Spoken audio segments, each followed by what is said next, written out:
If I could request closing remarks from every speaker, then may importanteng video daw.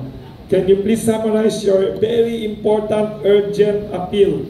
Lahat tayo mga speakers dito on vaping and children.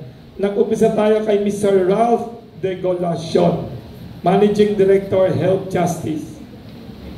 Bilang panghuli or closing na pananalita, kami po sa Health Justice ay patuloy na nagbibigay ng suporta sa mga panukala na magpapaigting or magpapahigpit sa pag-regulate ng vape at saka tobacco products. Unang-una po, sana itaas natin, lalo na sa vaping, yung age of access from currently 18 years old to 21 years old. Magkaroon po tayo ng ban on the flavors, ng yung mga, wala na sana yung mga tawag dito, fruity flavors na yan na nakaka-attract sa kabataan. Pangatlo po ay sana po ay ilipat din natin yung mandato na ang mandato to regulate vapor products ay ilipat sa Food and Drug Administration from the current Department of Trade and Industry.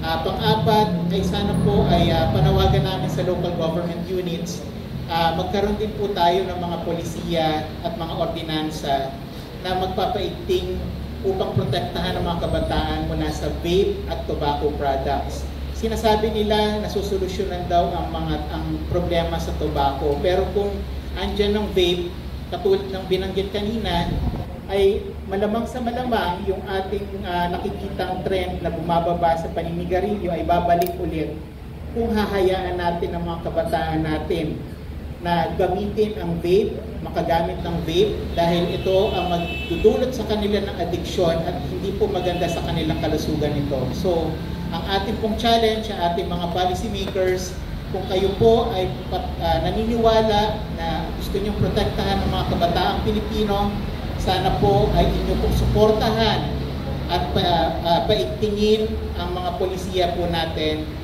laban sa mga produktong ito. Maraming salamat po.